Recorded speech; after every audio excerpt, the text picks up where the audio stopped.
Sometimes some of the fun of camping is watching what other campers are doing. There's a guy sitting down there at the dump station. He's been there for at least 20 minutes.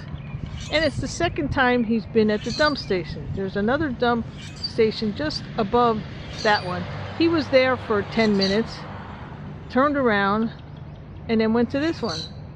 So we're just wondering, what the heck could he possibly be doing? We would like to go over and ask them, but nah, it's just fun trying to figure out what the heck he's doing. Hi, we're Jill and John Nelson, the Geezers, and it seems like we're always on the go.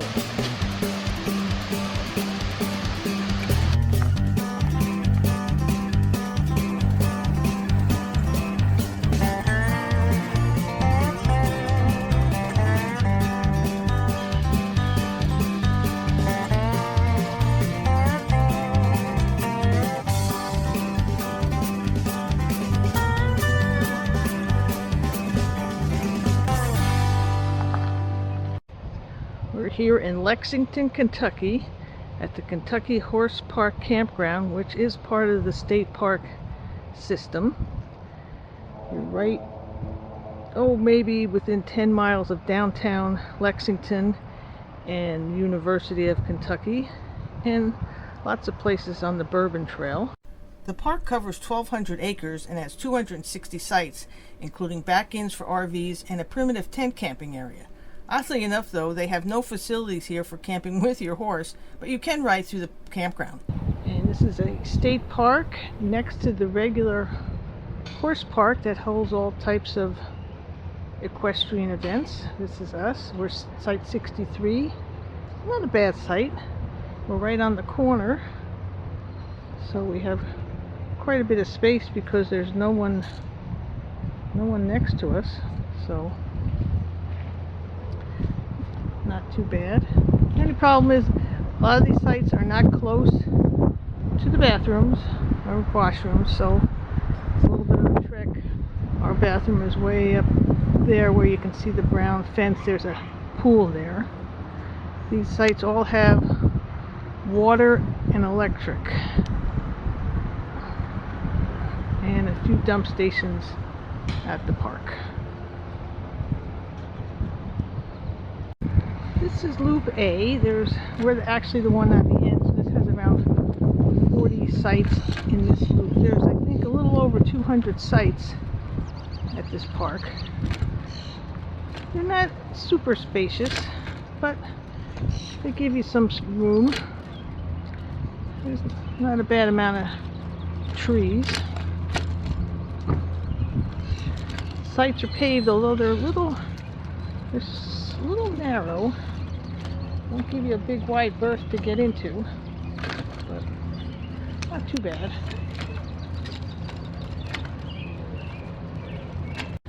This campground's sort of set up like a clover leaf. There's two big loops on each side with an outer loop and an inner loop. These sites would be okay, but you're against some big fence and some trucks in the background, so I guess they'd be okay. Maybe the ones at the back here wouldn't be too bad because you have a big green area behind you. This is the inner loop. Okay, now this is B loop, which is the inner loop of where we are on A. And it has some nice sites. I like this one at the end, it's very nice. Again, the sites look almost exactly spaced.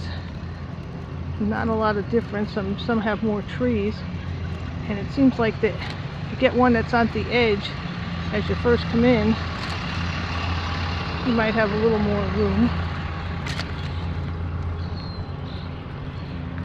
It's not super crowded right now. It's mid-April,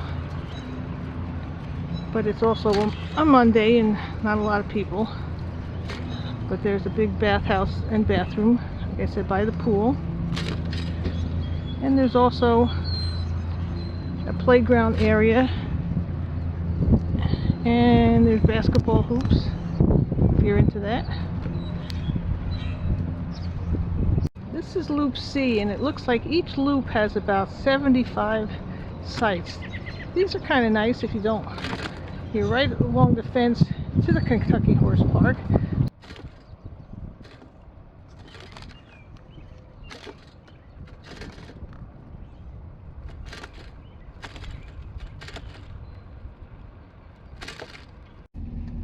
Campground also has another section called primitive camping. That just is a place you can just go park. There's no facilities, but except that they do have some, I guess, porta potties here. It's another big area of just camping. You just pick a spot anywhere on the grass,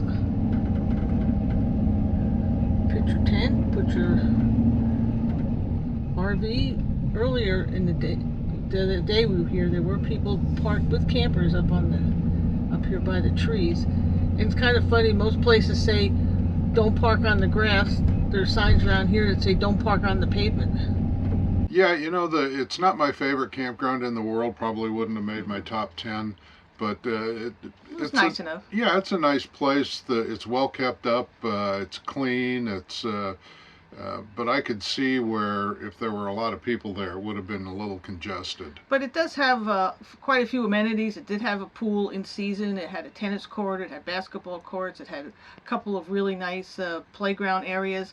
And if you're in certain loops, you can look right into the Kentucky Horse Park and watch some of the horse shows go on. Yeah, which would be a lot of fun to do. And of course, one of the best things about this park is where it is. Yeah. It's so close to Lexington, the Bourbon Trail. Basketball. There's just a ton of things to do, and we went out and did some of them. Yes, we did. Now, go.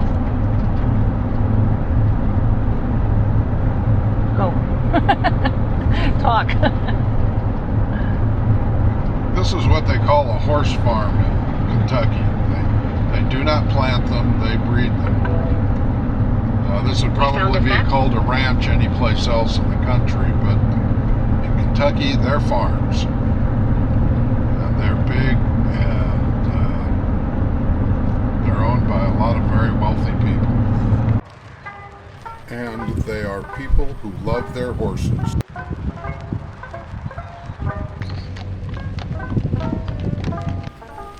And their bluegrass and their flowers.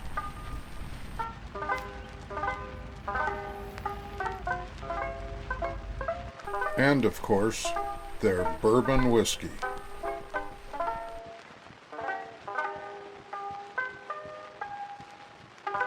Not to mention an occasional craft beer. Yeah, well, needless to say, that was kind of a lost day. You can't accomplish much after doing that much drinking, but that was an accomplishment in itself. Yeah, and we bought a few bottles of local bourbon and sampled a few old fashions, and it was we just had a good time. But one of the other reasons we went there was to visit another tourist attraction, Noah's Ark.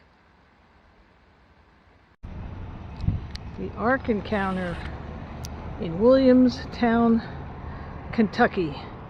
Just a short 30-mile drive from our campground at the Kentucky Horse Park in Lexington. Here we are at the Ark in Kentucky, and pretty cool. It's supposed to be built exactly to the specifications in the Bible, and whether or not you're a Christian or whatever, this is something to see. What's a cubit? What's a cubit? The Ark was built by a creationist group at the cost of $100 million and opened in 2016. Just to give you a perspective as to how big it is, there's John standing there.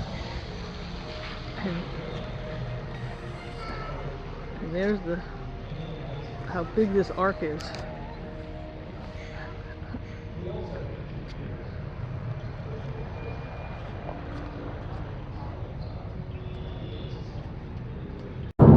Making our way up to the Ark. Sounds like it's raining in here, but kind of funny because it is drizzling and raining outside as we go to see the Ark, where it supposedly rained for 40 days and 40 nights. These are supposed to be where all the animals were kept. And all the wood here was all done by hand, all hand hewn and hand cut. So over 1 billion board feet to make this. Most of the wood came from Utah.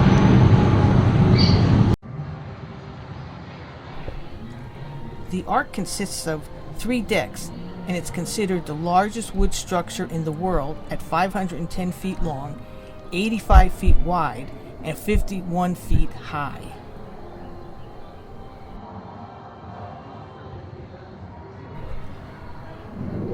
And we couldn't leave without a visit with Noah himself. The creator.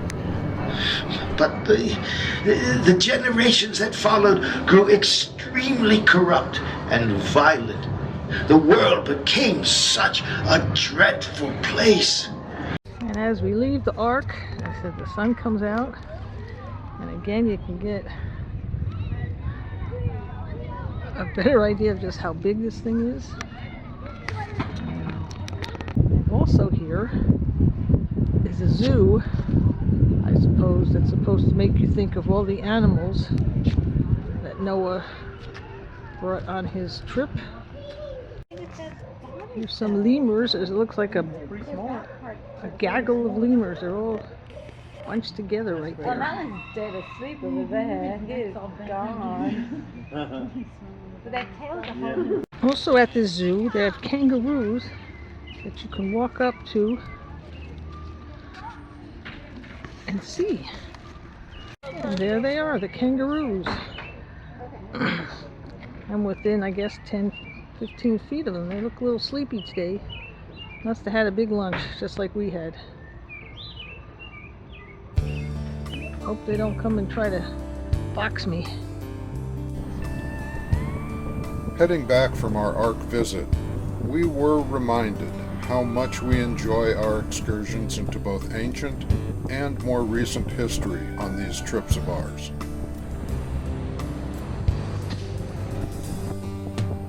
We're glad you could join us on this one, and as always, hope to see you down the road.